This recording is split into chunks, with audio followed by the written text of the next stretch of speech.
Okay, you should have an outline. Let me just mention that, again, ideas have consequences. So that's very critical in all of our discussions here, particularly in this one. And as we engage this, I want to direct your attention to the outline. First, we'll go over this, and then I'll work through this material. Where would we go? First, a realistic assessment of the lecture. That's me. A bold presupposition. Theology is the queen of sciences, as the old theologians used to say. And then a statement about presuppositions. We'll talk about that. And then a definition of the problem. Whose scientific view is correct? 4 major views presented. And then 6, a rude awakening. Okay? the reality of the postmodern worldview of truth and the frustration of any dialogue. Okay, so I'll again, when we get to these, I'll emphasize it.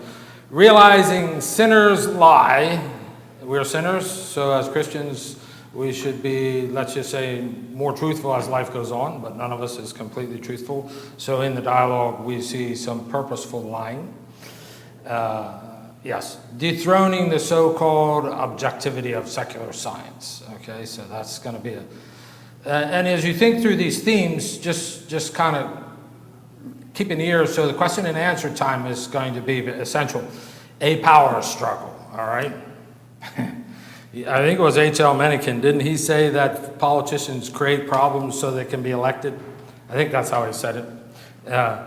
Number 9, the regaining of true science from the Aristotelian pantheism of the Middle Ages and how it kept the Roman Catholic Church in bondage. And that's not an obtuse discussion. It very much belongs to what we're going to talk about. And then on the shoulders of giants, okay?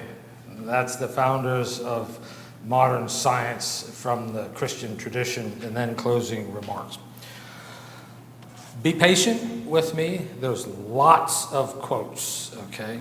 So I'll read them slowly, and I'll try to elucidate the quotes, but for technicality's sake, this is your bibliography. Great book, Christianity and History, Herbert Butterfield, all right? Great book, Voting as a Christian, Wayne Grudem. His bigger volume is even better. Great book, Alvin Schmidt. Joel made reference to this a year or so ago when he did his lecture on the impact of Christianity in the world. Herbert Schlossberg, Idols for Destruction. If you want to be educated, read this book. It's done in the 80s, excellent. And then last but not least, I'll be quoting extensively from this book, True Knowledge by Carl Wilson. So if you really want an in-depth study of the whole issue of science, cosmology, evolution, etc., this is the one. And if you read that through and you still lean toward those, let's just say, pagan dispositions, I don't know what to say.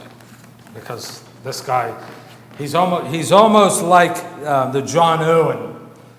John Owen of Theology, didn't Packer say that about him? But when he paraphrase, he says, when Owen deals with a subject, there's nothing else to be said.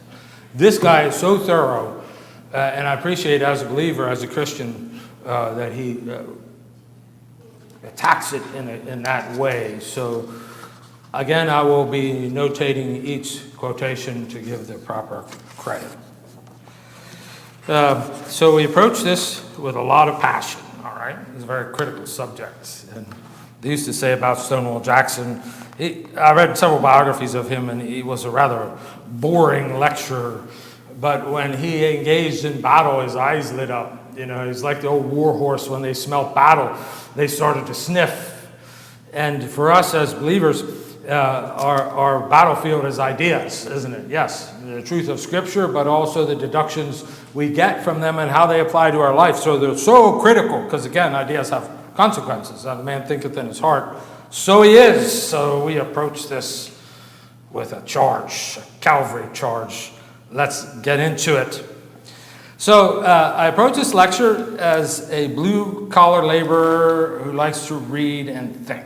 Okay, this is under the category of a realistic assessment of the lecture. That's me. By no means am I an expert on anything. I do have an advanced degree in theology, but frankly, I know that the key to learning is realizing I don't know everything, or I don't know a whole lot. So if you approach learning with that mindset, you'll learn a lot.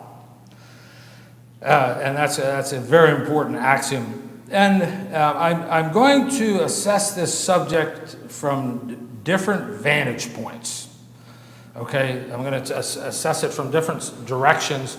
And you may have some struggle with cohesion of the full argument, but at the end I'll tie it together, and hopefully you will arrive at some cohesion. And so don't get frustrated by that. But however, regardless of the direction, like many of old, I stand on the axiom that theology is the queen of science. I say that again, the old theologians were quick. Theology is the queen of science. So whatever realm of science you get into, there's different aspects of it. That when I say theology is the queen of science, it's God's truth. He's the king. Jesus said, I'm the way, the truth, and the life. No man comes to the Father but by me. And that's the focus. There is an ultimate truth. There is a created world. There is a rational God who has created rational beings, and that's us. And we can approach the creation with the inductive process, which says we look at the particulars and then we make decisions. So make no bones about that. And as I speak, you'll hear these recurring themes and attempts to direct them from various angles. All right, stop. I can hear the so-called secularists' sabers rattling. Oh, you fundies, we can call ourselves fundies for that matter, fundamentalists in one way or another, you're not objective. That's what they say, right? It's almost instantaneous. But this is quite a good work, because you can still get Herbert Butterfield. And he's a historian, actually, but he makes a very valid quote, and I'll read this slowly. Herbert Butterfield, page 64. Among historians, as in other fields, the blindest of all blind are those who are unable to examine their own presuppositions, okay? And blithely imagine, therefore, they do not possess any. So did you catch that? He said the blindness of blind is that person that says, oh, I'm tabula rasa, I have a blank mind, I enter everything all objectively. That's not true for anybody. We all have predispositions of the way we approach things. So when I say about this concept of a presupposition, that's just an idea we have about something. And that frankly is a negative presupposition that they would say to us, is that, well, you're not objective because you're religious, all right? Well, that's a rather, let's just say, blanket statement of epistemology. We say, well, we are look at objective truth, but just remember there's bigger areas. There's the mystical area of knowledge that just because we haven't discovered it through inductive approach doesn't mean it doesn't exist. And as you'll see in the lecture, boy, do they really go that direction, but they're too blind to see that.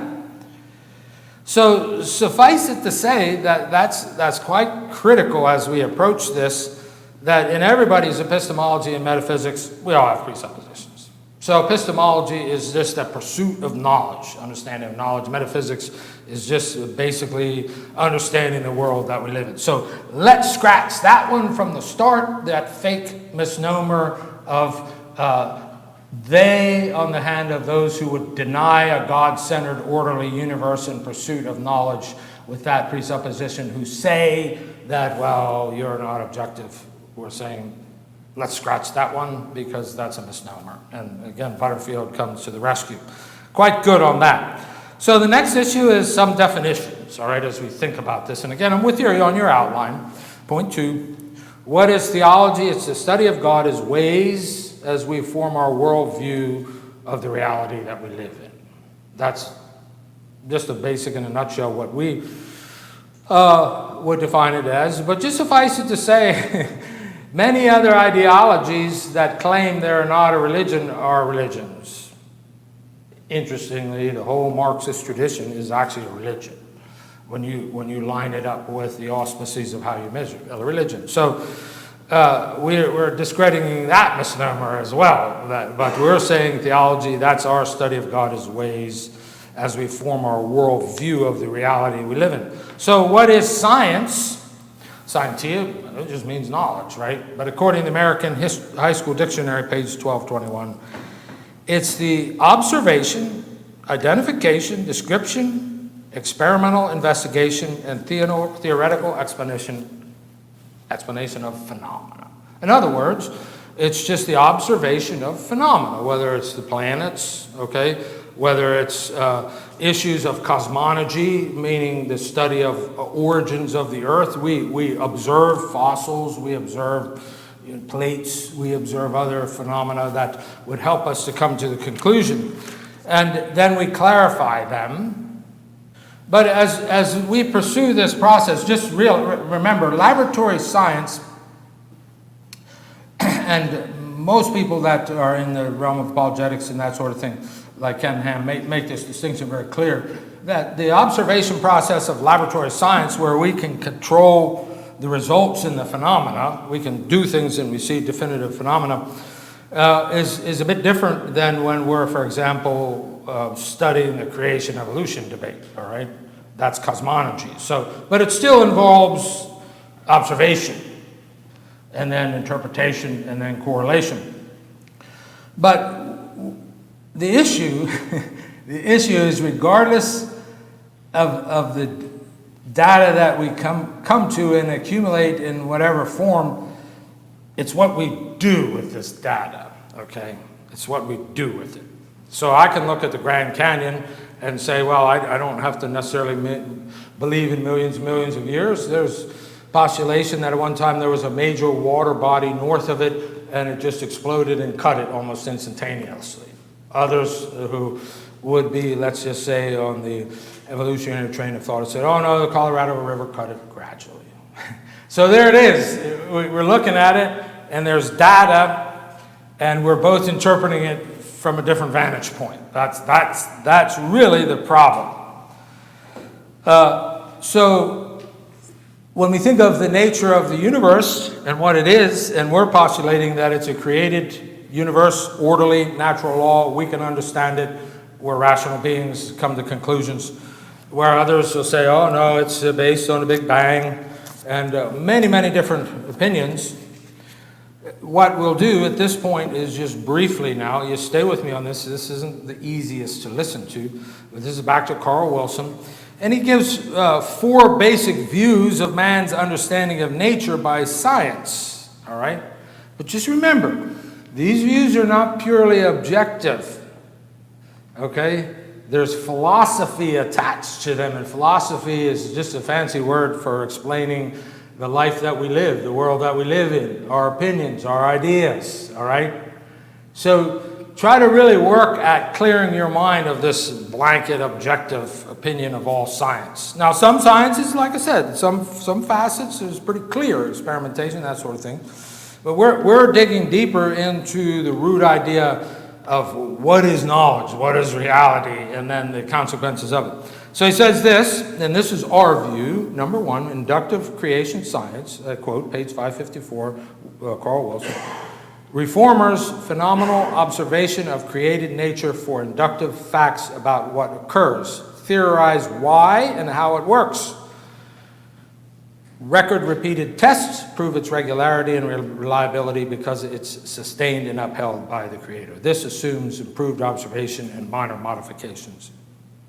So, truth is defined in consistent success and usefulness of theory. All reforming sciences, Da Vinci, Galileo, Kepler, Newton, they believe this. This is our view, all right?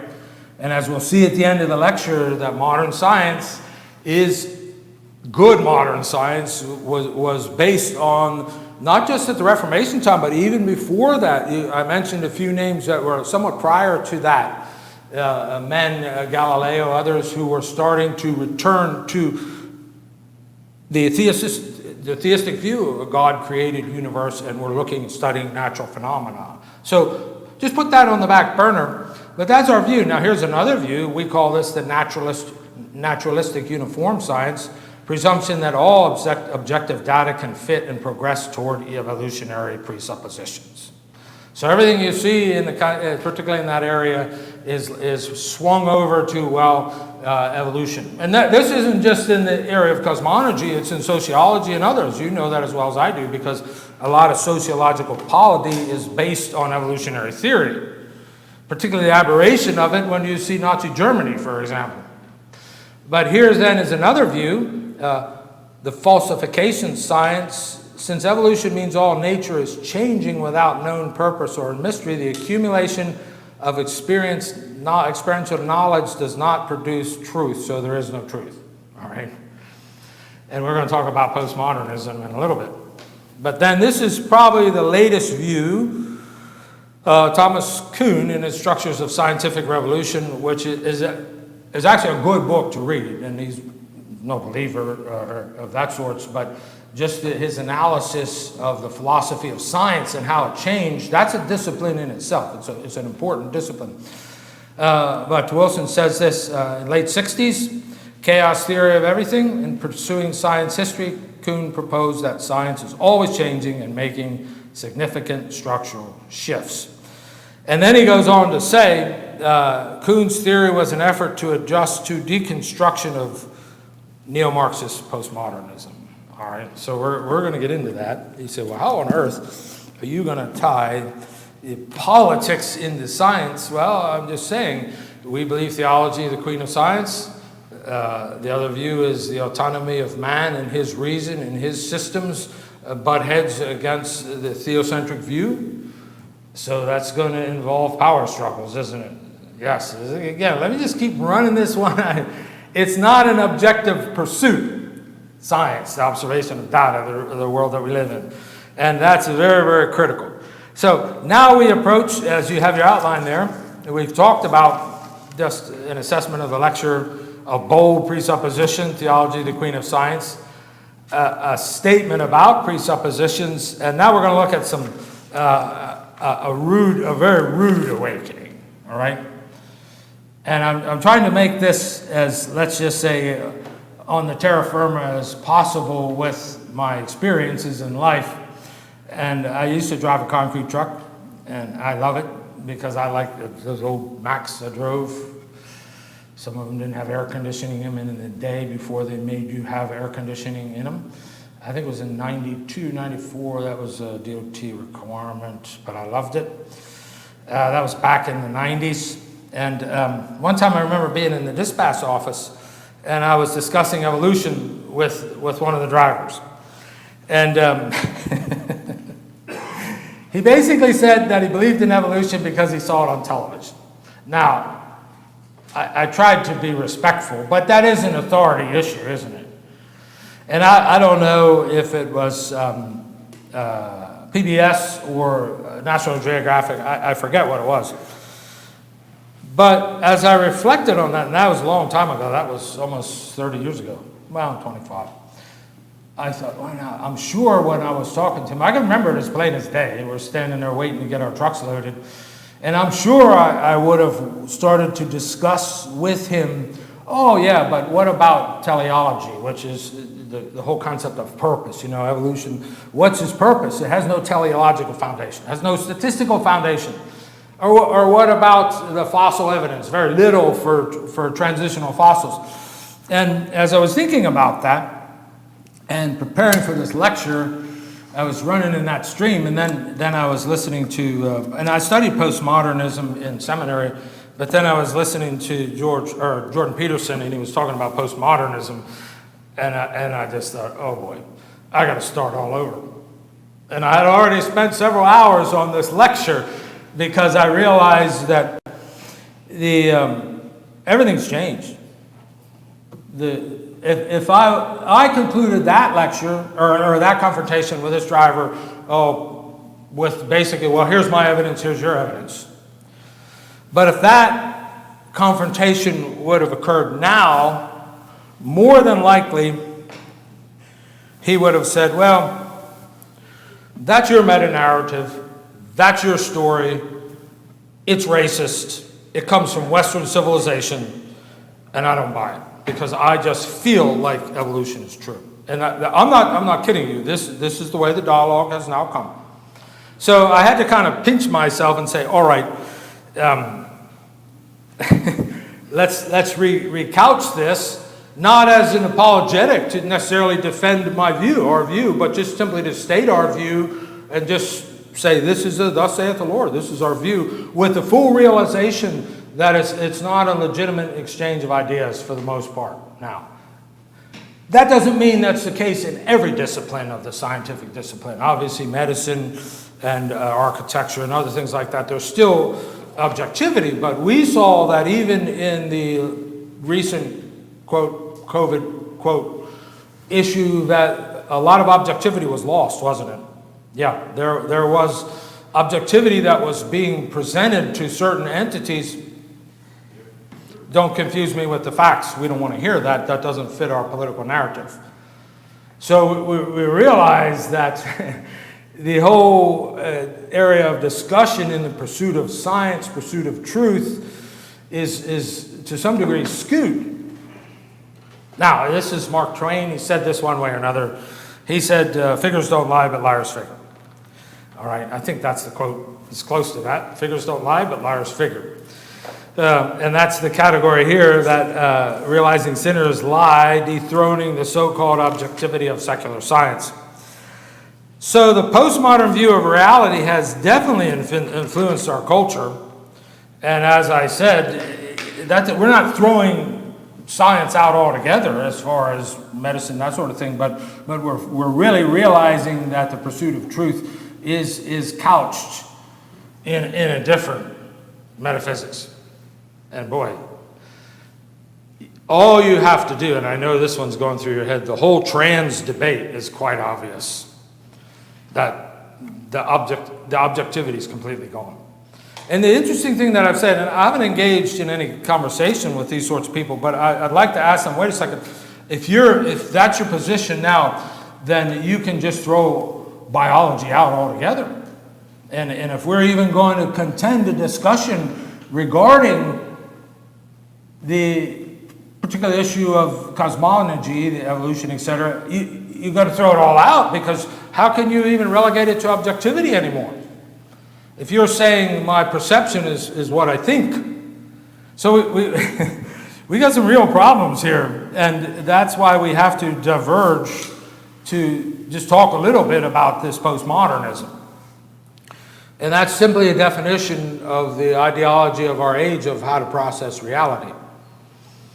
Let's just say previous to the 1980s, 1990s, modern science reigned, and that here's data and we'll just look at the data. That's done now. It's different.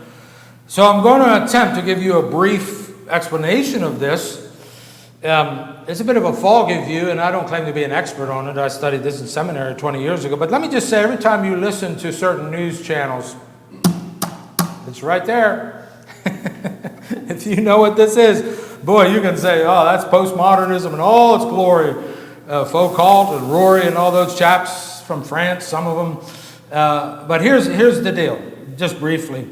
When I say the postmodern view is the philosophical view of reality now, no meta-narrative, no big picture. So out goes ours. Out goes this. It's gone. No meta-narrative. My own meta-narrative, meaning my own view of the way things are. That's truth. Now the problem with that is, if they would say that, I'd say, well, that's multiculturalism. But the incongruity of it is, they would look at mine and say, no, that's not true. So I said, you just said that there's no ultimate meta-narrative explanation of all things, but yet you're saying that's, not only are you saying mine's not true, but you're saying yours is the only truth, and that's wokeism in all its glory. Logic is out, okay?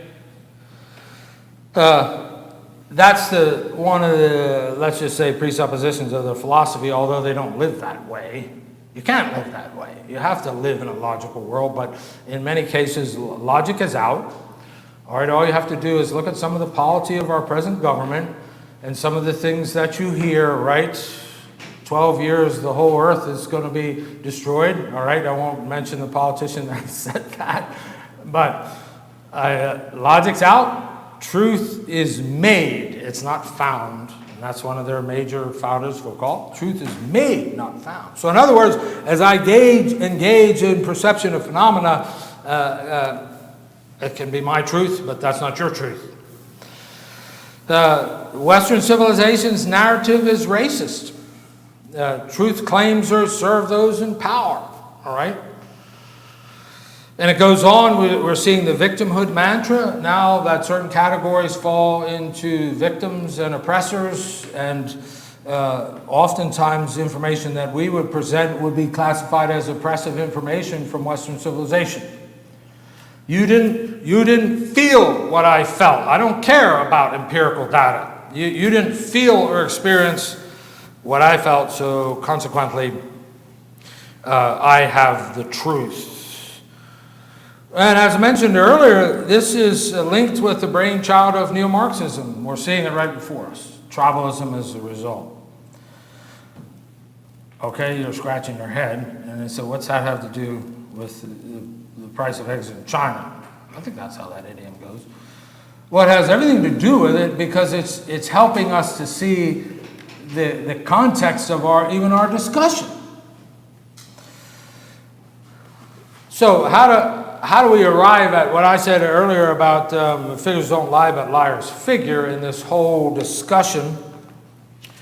Remember, I mentioned that modernism, the scientific modernism that reigned from the Reformation era, even previous to that, the Middle Ages, as they departed from what we call Aristotelian pantheism, it was dethroned. So it's no more data, it's what I believe. And okay, here's a classic example.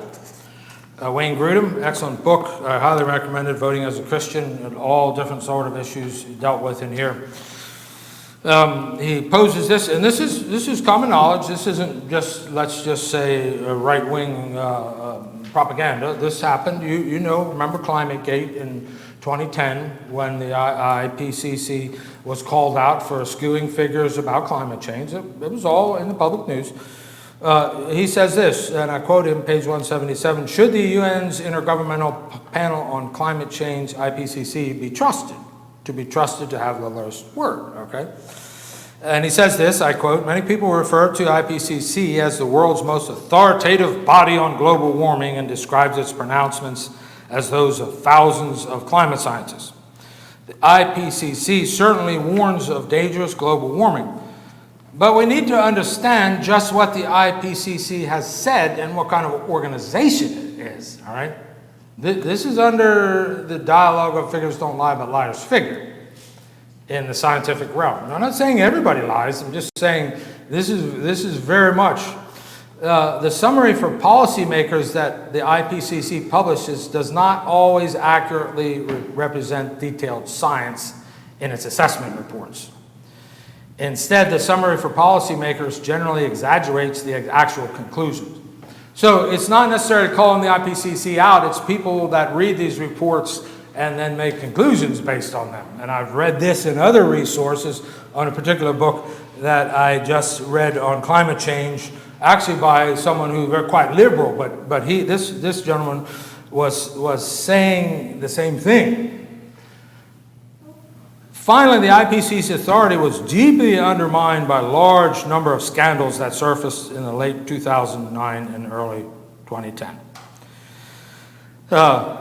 And he goes on to challenge the whole organization and expose it, as well as other ones, in saying that it's not uncommon for fabricating, cherry-picking, suppressing, withholding, destroying data related to historic and present temperatures, failing to keep proper research, corrupting peer review, etc.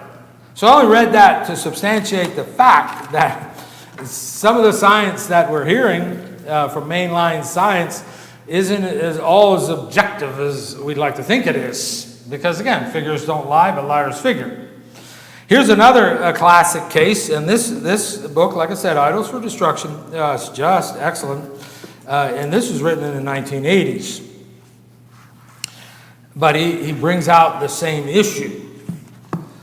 Scientific advances, and I quote page 144, do not follow the normal science model as conceived by the general public. Did you get that? Scientific advantages do not follow the normal science model as conceived by the general public. In other words, when people hear this data, oh, they're so objective, they're just telling us the truth. Well, rather they tend to come off a gestalt switch or what scientists perceive as a flash of light.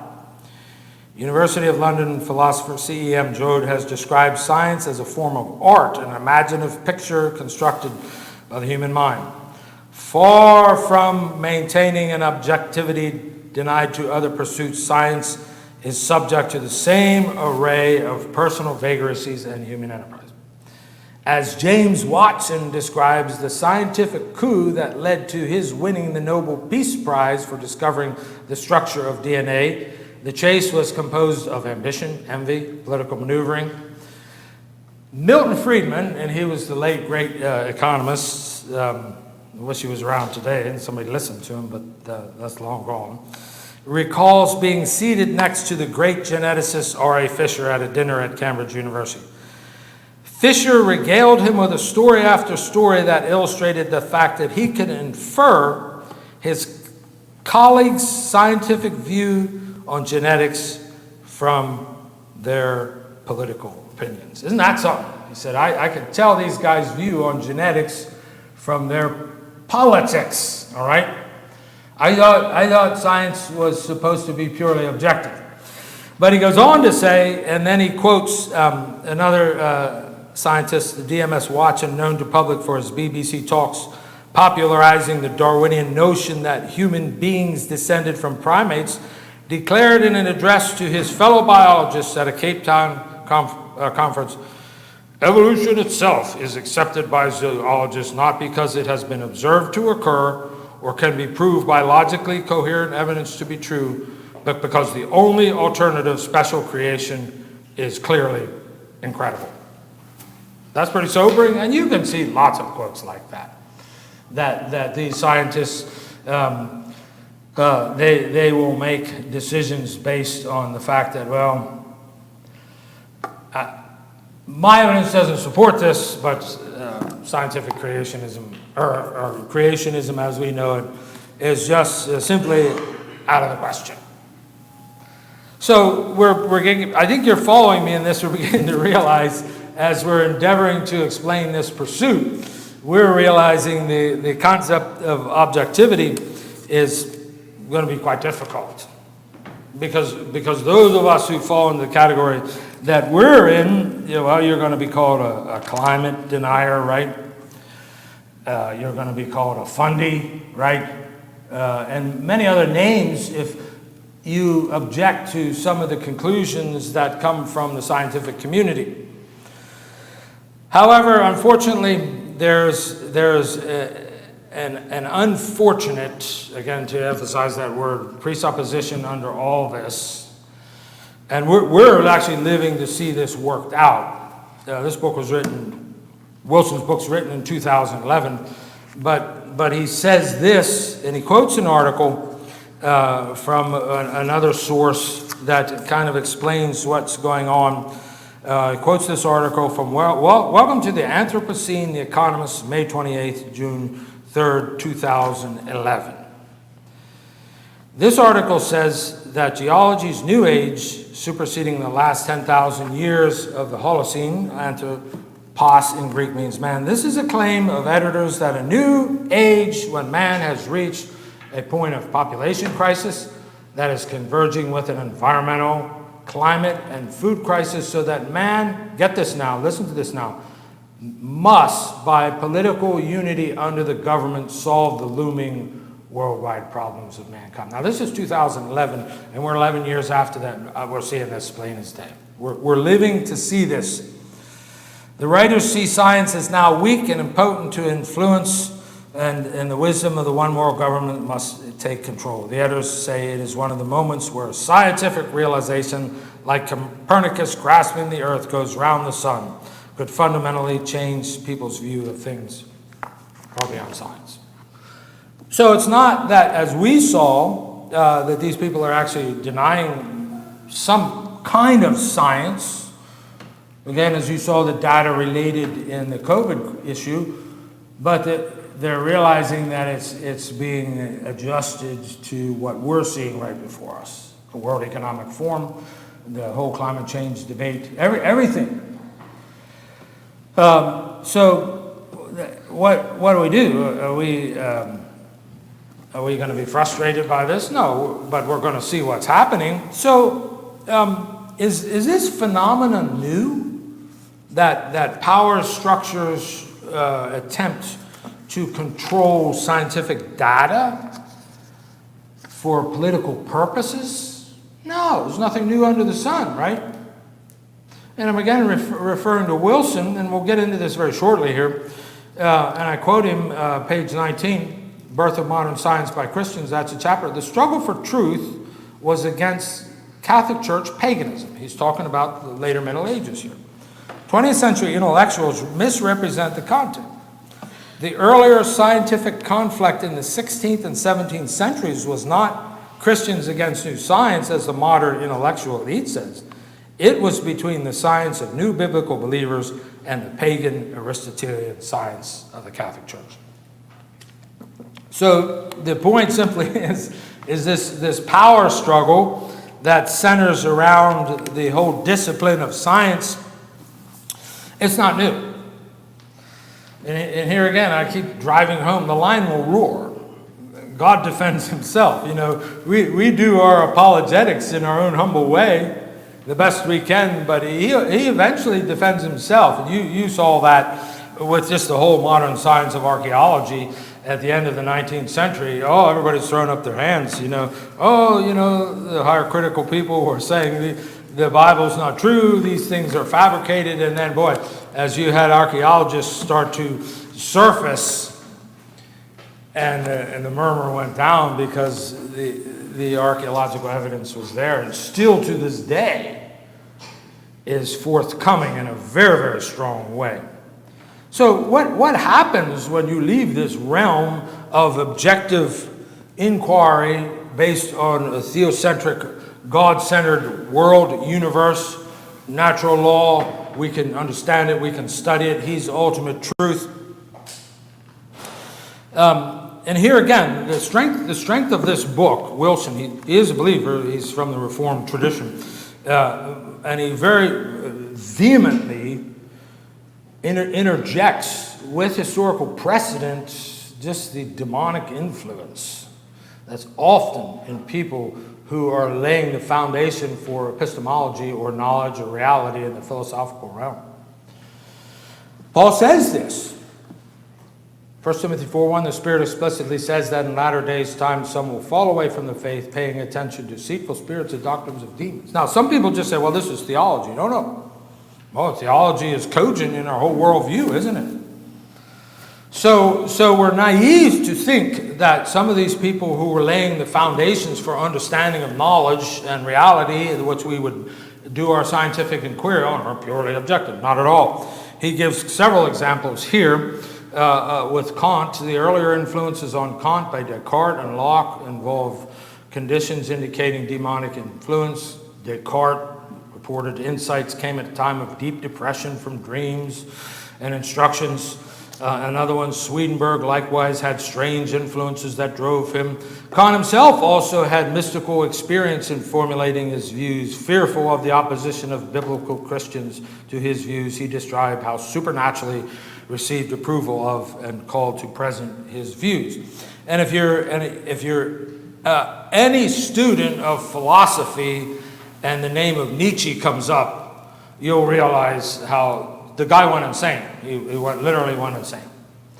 So again, we have to interject the reality of the doctrine of original sin, the world that we live in. And realize that just the pursuit of truth in general, and you know, as Christians, we're not always perfect in our assessment, right? We're not always completely truthful. We have to admit that. We try to be. But it's extremely important to realize now that the tension of this discussion is not empirical data against empirical data. We live in another, in my opinion, postmodern world where these people will present their ideas, and to some degree, in some disciplines it's cogent, but the overall epistemology, what's knowledge, what's reality, is pretty much in this paradigm. Now, some people would poo-poo this and say, oh, you're overreacting. I said, well, again, I listen to the news and I hear what people say. And not just in sociological issues, but even in some of these scientific conclusions, back to the climate change. And I realize that it's very difficult to bite onto what you're saying as objective truth. So that brings us then, I want to take in conclusion here, we have 16 minutes left here. But I want to take a journey back to the Middle Ages and see the great paradigm shift which produced the foundation of modern science. And again, this book is excellent for this, How Christianity Changed the World. Wilson deals with it quite thoroughly, but he really deals with it in a very readable way, and I highly encourage you to read that. But I think that it's critical to think about what other people have said. The real world of particular things is based on complete reason that is eternal and changing. This is Aristotle, a nature that is called the unmoved mover. And you heard that argument, particularly those that you went to school. And we would think, oh yeah, the unmoved mover argument for the defense of God, and that's theism. It's not at all. The natural power is in the process of producing or actualizing the potential of everything. It is an eternal, rationalistic pantheism. The world is God. So this is Aristotle, and the Catholic Church bid on to this via Thomas Aquinas. All right, so I'll describe it a little more. Now, don't walk away with me on this. You probably just grab this basically. Pantheism, well, the world is God, right? That's probably an oversimplification of it. But when you start dialoguing with the evolutionists and all these people, you can see, boy, they're actually swimming in that stream, the Mother Earth stream. Our knowledge comes from induction, right? We look at the particulars. But in that era, in the latter part of the Middle Ages, it was deductive, wasn't it? Here's the premise. It wasn't an examination of it. Here's my conclusion. And what's interesting, as I was thinking about this, Luther was swimming in the same stream. He was returning to inductive approach, wasn't he? He looked at the scripture and he said, well, this is what the righteousness of God is. He came to that conclusion by looking at the particulars of scripture, where the Roman Catholic tradition technically would have said, no, this is what the church says, and you base it on what the church says. So we don't want you thinking inductively. But there was a whole shift developing at this point, which is incredible. And other aspects of this Aristotelian pantheism, and you know Aristotle was a Greek philosopher of the past, and it worked its way into the Roman tradition, planets having inner intelligence, the world no beginning, no created by God. So this is what was starting to be shaken as early as the mid-14th century. That men were starting to question all of this. All right, here's some names, and Smith deals with it very well. The move back to the truth. Men like Jean Bertien and Nicholas of Grissome challenged the Aristotelian perversion of the unmoved mover. Bertien said this: the Bible provided no authority for these spiritual agencies of Aristotle. That's quite a bold statement. A name you'll know, Da Vinci, 1452, challenged Aristotle's ideas, his approach to science, similar to that of later Christian scientists. That was Da Vinci. A name like Copernicus. And as I'll conclude in a minute here with a chart of the progression of many of these Christian scientists who probably we wouldn't classify as evangelical, but their progression to this form of science, the inductive approach as we are in a created universe. But I find this quite interesting. And you'll recognize this name, and he's honest enough to assess it, and I'm quoting page 34, Wilson. The rebirth of faith in God and a new Christian humanism grew out of resistance to the oppressive power of the Catholic Church. With this came the rejection of Aristotelian pantheistic philosophy that removed the transcendent God and endowed nature with design and power of movement. So that's our contra today, right? Yeah, it's an aberration, or it's just a continuation of their ideology. The recovery of the scriptures of salvation by grace through faith and the rediscovery of inertia in the nature from the Creator by science refuted Catholic Aristotelianism. Now, here's the quote I want you to grab onto, because you'll know this name. Today, many of the most knowledgeable scientists acknowledge that the foundations of modern science were laid in the first 3 centuries after 1500.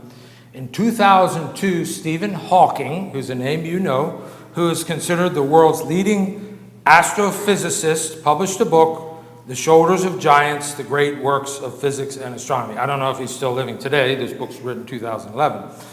The book is 1,266 pages, which Hawking considers the basis for modern science.